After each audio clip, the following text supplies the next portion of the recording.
Hello, everyone, and welcome to another episode of From Sad Pick Me Girl to Alchemist.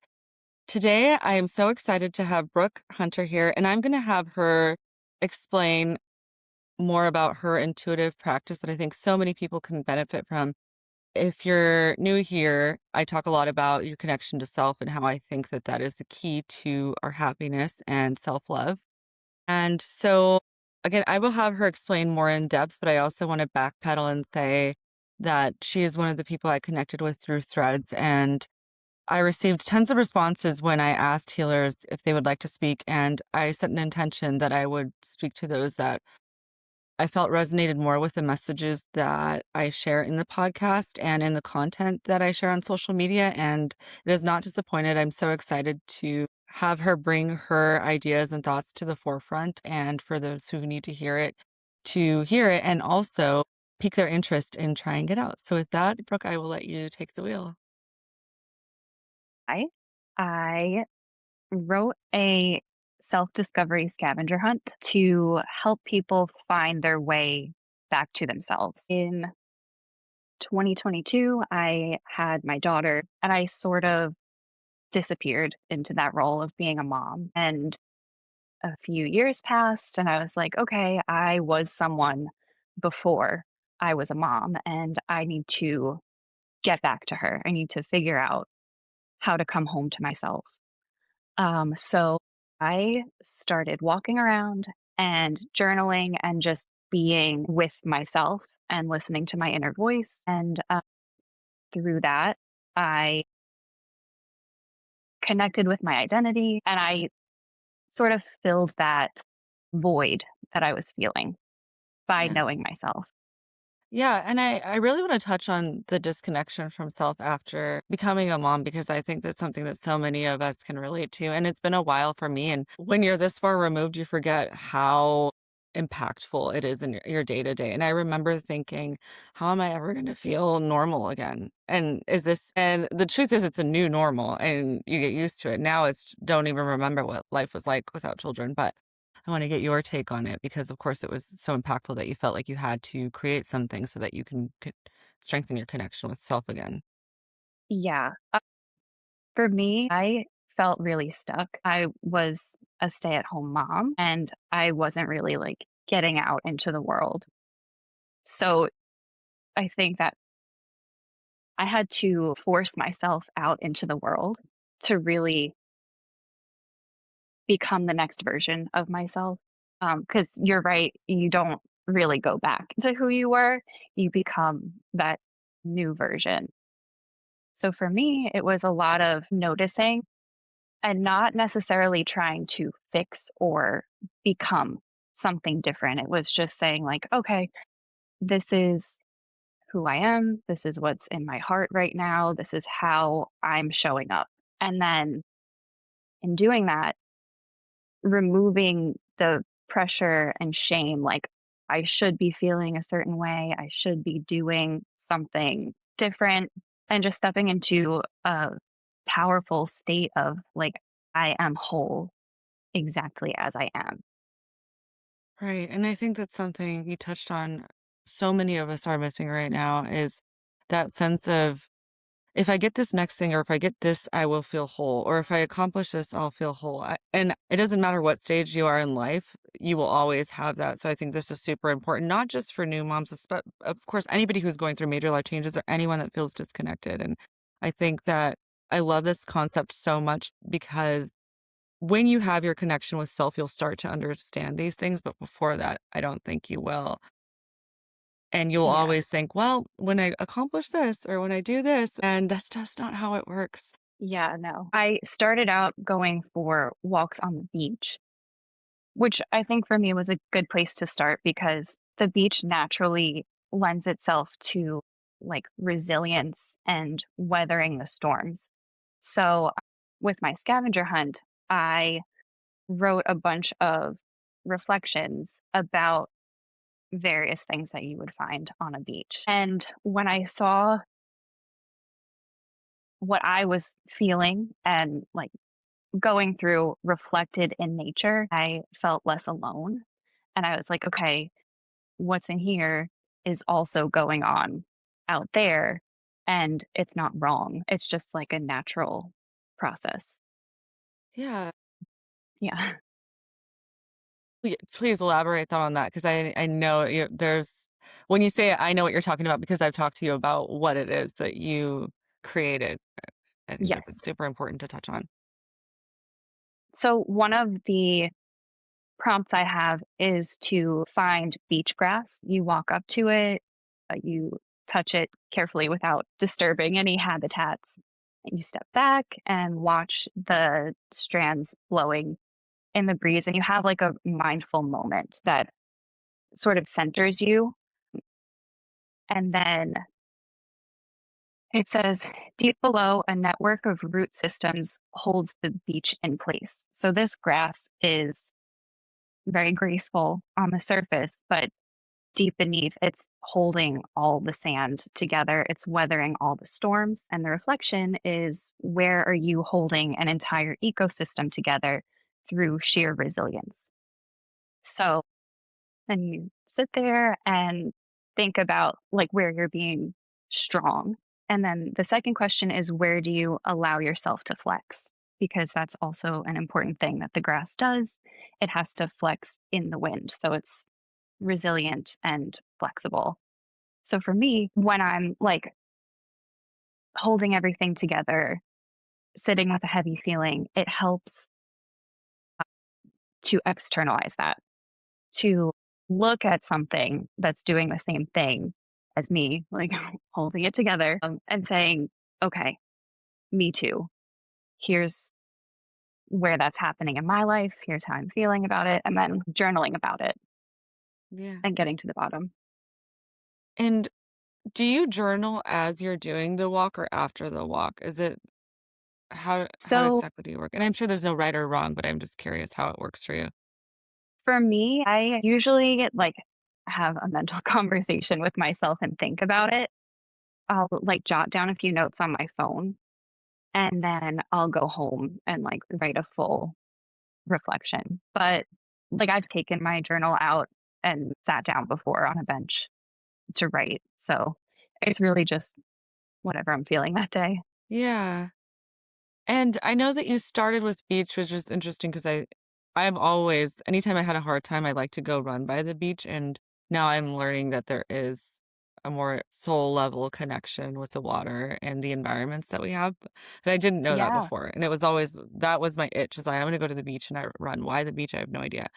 But I Yeah. know that you've also created this activity for we'll call it an activity, but I think it's that is not doesn't give it enough justice, but for lack of a better term, an activity where you have different environments for people that might not have access to the beach or to water from where they live, right?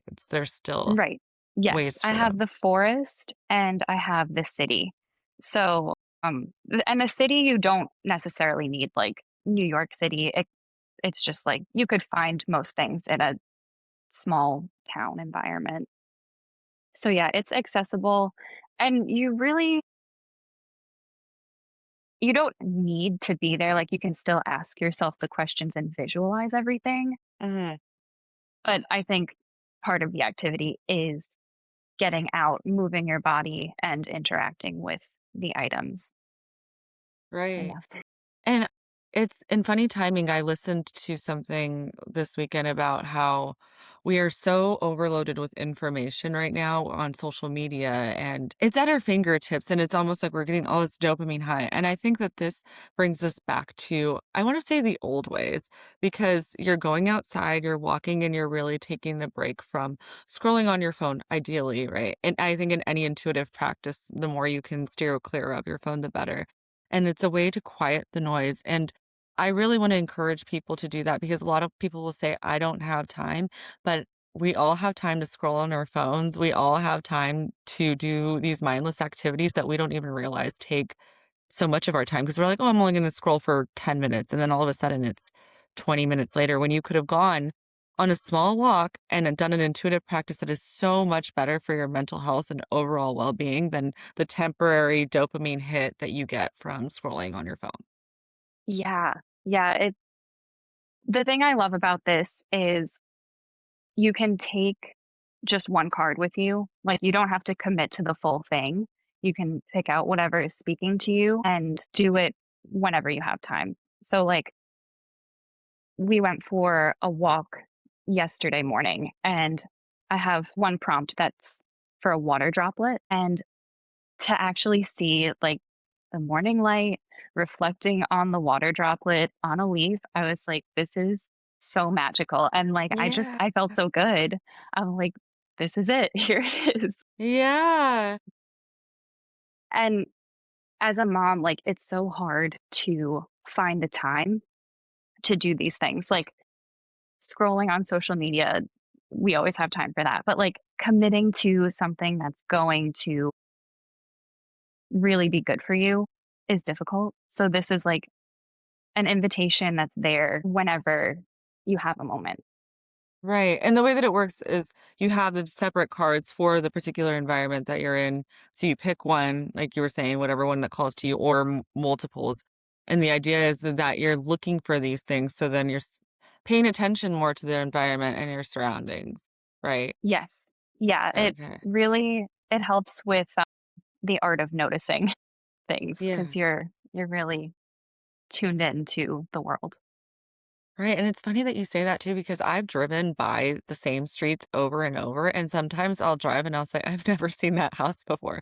And I don't know if that's happened to you. You're Yeah, like, "How have I driven by this place countless times, almost daily because of its good commute to work or wherever it is?" And I'm just so baffled that that's how our minds are. We're just on autopilot all the time. yeah, Yeah. yeah, And so I wanna touch on journaling too because I am someone who struggles admittedly with journaling, and there's this funny thing because I would consider myself spiritual, but not the stereotypical spiritual person. I cannot bring myself to journal to save my life, but I know that there are so many benefits to it.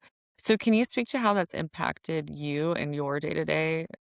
Not even just as a mom, but how you feel internally as well. yeah. For me, journaling, I'm able to capture all of my, like, swirling feelings and put them on the page so I can walk through whatever situation it is at a distance. Because when it's all, like, bottled up and I don't have that outlet, like, I just feel really anxious. Like, I have this energy and this feeling that needs to go somewhere. And for me, just writing it out really helps get it all out. I know that other people, like, go to the gym to do stuff like that, but for me, I get to sit with myself and my thoughts. And yeah.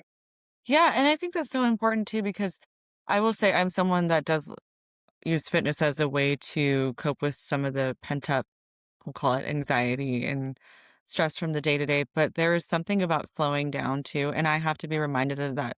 And I think there's a never ending way to improve, but I know for me it could be to slow down and to do activities like this where I'm actually being intentional because I'm almost in this survival mode where I'm like, go, go, go, go, go. And that's also not healthy because you reach a point, I've reached many points where I'm like out for the count for like 24 hours because I burned myself out. And I'm like, I'm exhausted. I'm never doing anything again. So this is still really helpful. And I like what you said about moving through the emotions. I think many people are avoiding feeling discomfort now. And so we don't want to sit with certain emotions. It doesn't matter what that emotion is. Anything that doesn't feel good, we don't want to sit with.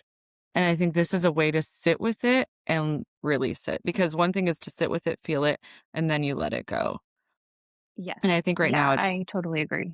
yeah, it's sit and run from it, right? Or that's the key. So again, I would love for people to understand how impactful it is to slow down. And this is from somebody who doesn't know how to slow down. So Yeah. admittedly, so I would love to give this a try. And yeah, have you had anybody in your circle try the practice and what did they tell you about it? Yes, my mom loves it. She was actually texting me last night. She has, like, her little shell with her. She was doing all of the cards. She has them printed out really big so she can see them. And she is also a person who has never stopped in her life. Like, she is a person who is going, going, going, just speed running through everything. So in her practice, she has slowed down and is noticing things about her life and like processing the last section of her life because we all go through like upheavals and tough times. And Yeah. it is hard to stop and process it in the moment. So, yeah, right now she is journaling. She went on a hike with my sister and was sending me pictures of things that she noticed like outside of the card. She's like, I'm seeing things. Like, I'm seeing these broken boards on a footbridge, and she's relating it to things in her life. So, yeah, it's like it's a good entryway for reflecting because it's not like clinical. It just says, "Hey, pay attention to this thing. What does it bring up for you? Okay, move through it." Like, and then it's done. Yeah. And I love that it's simple, but if it were easy, everyone would do it. And that's the concept for a lot of things. It's seemingly simple, but Yes. it takes practice and it takes intention to slow down. And it's a reminder for me as well that I need to slow down. And I do sometimes think that that stops us from progressing. When we're go, go, go, there's a fine balance between waiting for things to come to you and not taking any action, and then feeling like if you stop moving, you're going to fail and everything will crumble. And I think this is a nice little medium for people to be present, to really get to know themselves and not even in the short term too, not to get to know yourself, but be in the moment, which is so many of Yes. us are scanning. I'm always thinking, "Okay, what do I have to do next?" Or, "What did I forget to do before?" Or, "Oh, this happened a year ago and I'm still sad about about it." Right. But very rarely and I don't know if you can relate to this, I'd imagine that it's a common thing and it sounds like it is, but very rarely are we in the actual moment. Yes. Yeah. I am so bad at meditating. Like, I try, and then my mind is immediately somewhere else, which is part of it. And you're supposed to just like let the thoughts go. But for me, it's just like a constant stream. This isn't Yeah. very peaceful right now. And I feel like one day I will get there. But Mhm. for right now, like for me, it's going for walks, touching things, saying, like, I'm here, I see this, like, I'm centered, I'm whole. Right, and it's a good way for people that are go, go, go or anxious to it is in a sense, it is a form of meditation because it's, being with yourself, knowing yourself, and quieting your mind. It's just not the silence that meditation Right. requires and the stillness. So I would say Yeah. it's still a form of meditation, it's just not your conventional where you sit and I say hum, but not everyone hums. I've rarely hummed in a meditation. So I really feel like this is good for the people that are go, go, go, and in my world, it's corporate and everyone is go, go, go. And I genuinely feel that people would perform better. And I know this is going off on a tangent, but if they would slow down sometimes and if they would stop their anxious thoughts and stop this belief that if they're not available 24/7, that they'll just lose their job. It's a Yeah. fear tactic that and corporate mind, I feel like corporate is better at understanding that we're human now, but people are still in that mode because it's so hard for us to unlearn what we were taught our whole lives. Right. One of my beach cards is to find a barnacle. And during low tide, barnacles will seal their shells shut, which is like drawing a boundary saying the conditions aren't good right now. I'm sealing my moisture in so that I survive. And in doing that prompt, you're supposed to feel like a sense of grace for all those times where you do have to draw a line and say, like, even in the corporate world, like, I'm disconnecting, I'm not checking my email, and I'm going to give myself grace for that.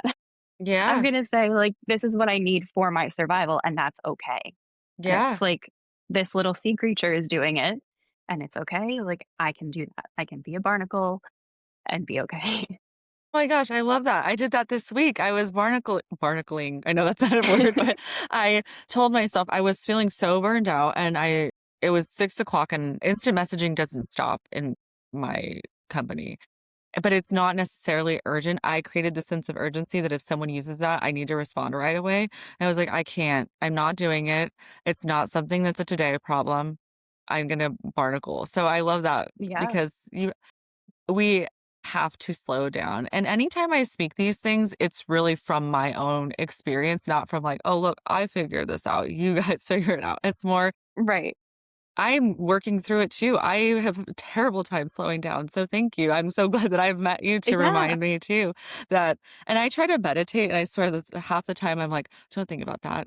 I'm thinking about what I have to do next or Yeah. what I had well, again, past thoughts that bother me, and it's hard because 'cause they'll say, "Don't shame yourself for those thoughts," but I'm like, I'm sitting there 10 minutes fighting myself, and I Yeah. understand it's room for development. So this is a good for those who say, "No, I can't sit still," that would drive me crazy. I know people that say they get angry when they have to sit still. Yeah. This is very, like, kinetic. You are moving around and doing things. Yeah. Yeah, and it's a great way to trick yourself out of the house because I know for me, I need to have a mission. I need to I'm working on it. I'm working on just going out to relax, but right now I'm like, I like a checklist. I like to Yeah. have a direction. I don't think I'm alone in that. I think there are probably other people who want something to do and need like a direction. So this is like for me, okay, I'm gonna go look for these things and it's gonna be fun. Yeah. I almost feel like for mindfulness and meditation, it's the equivalent of having a personal trainer or going to a class versus working out on your own. Does that make sense? Yeah, That where you yes, go and you just show up and somebody tells you what to do versus you having to create a whole workout and push yourself and really think about it. So what you're describing sounds like that, where you need some direction or an objective. Otherwise, you're just like, I'm not going to do anything and I'm just going to waste time, essentially. yes, Yeah. yeah, that tracks. Yeah. I love that. So really the core is the art of being present and if there's anything else you wanna share on it. I wanna just say it's so beautiful, the artwork that you showed me for the different environments, and the concept itself is so unique, and the reason I wanted to have it on is because my goal is to highlight to people different healers, and I would consider you a healer because anybody who is helping the world reconnect with themselves and find modalities that are separate from what we've heard work all the time, and that's not to say as I've mentioned to you and everyone that I speak to, it's not to say that therapy doesn't work, but sometimes I think that things are a little more simpler and it's us understanding what we need. And sometimes when we're able to understand what we need, we can go into therapy and go into these modalities advocating for ourselves so that we get what we need to from whatever it is that we're looking to or whatever method we're using to heal, right? And I know it's a never ending thing. And I know that our challenges are always going to be, but as long as you are able to listen to yourself, you'll be able to navigate things, difficulties so much better. Yeah, and then no one can take that from you. Once it's solid in yourself, it's like you have all that power. Right, yeah. And I want to also encourage people that it's not about ruminating too. And one of the things that I felt like I was always talking about my past traumas and or past experiences and not really moving forward. And you can understand something, you can understand the root cause of why it is that you have certain attachment styles or why it is you feel a certain way about certain triggers. But understanding is half the battle, right? Now it's releasing. And so for in this activity, it's journaling and actually letting yourself feel whatever it is that comes up and then finding things in nature that you otherwise wouldn't notice because you're always on the go and and thinking about the Yeah. next thing you have to do. I'm speaking to myself right here, but I'm sure so many other people can relate to that. So I just want to thank you even for coming up with this concept in the artwork because I can only imagine the time that it took and the passion that it takes behind these things. Yeah, it has been a really interesting journey. Yeah. I didn't plan to do this. I had a surgery and I wound up stuck in the house for a week, and I just started writing all of these, reflections. I took everything I learned in 2025 and put it all into this project, and I learned on the go. I had no idea how to make, like, cards and digital downloads and stuff. So it's been cool to become the next version of myself through this. Yeah, it's amazing. And this also brings me to a second point too, where I think a lot of the times the things that are most impactful are created from people or by people who needed that particular thing. And they used it to get to a different level or to ascend to a different level as far as self-development, and that's what you did here. And I think oftentimes we fall into this mindset where we think, "Oh, well, this worked for me, but nobody's gonna care about it," and that's not true. And it takes a lot of courage to go out and share and to get past that limiting belief that nobody else is going to care because at first, you won't find the right people, and it's going to take continuing to share these things and knowing that you will find the people that it resonates with. Will it be for everyone? No, but nothing is for everybody. That's just how life works, and it's discouraging when you don't have that belief, so I hope you have that fundamental belief, and I know that I'm working through it, that knowing that what we have to offer is valuable and the right people, it will change their life, and they're not even gonna realize that they need it, and I know that that's what this is for you here. Yes, absolutely. Because I know that there is someone who is just like me, feeling the way that I was.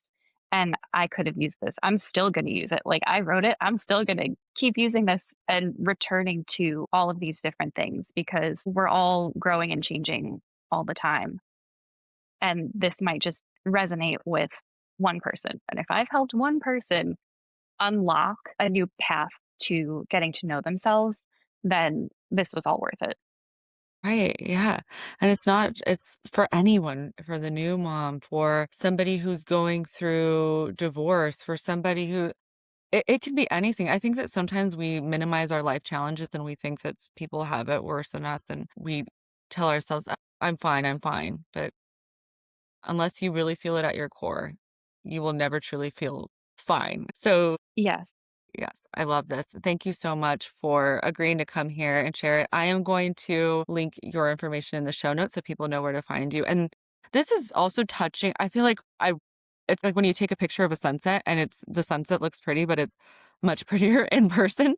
I want to share that Yes. that's how I feel the activity is too. It's hard to put into words and to actually describe the depth of it, but just by looking and having seen what you had created, I really want people to experience it firsthand. So thank you everyone who has listened. And if this resonated, again, I will have Brooke's information in the show notes so that you are able to find her. And I really encourage you, if you are struggling in any regard, to connect with yourself, to quiet your mind. If you're feeling a certain way and you want to feel, we'll just say better for lack of a better term, then I would encourage you to explore it because you have nothing to lose from giving these things a shot. So, again, thank you for the beautiful thing that you created and for sharing it because I know that it'll reach the right people. Thank you so much for having me. This Yeah, of was very course. fun.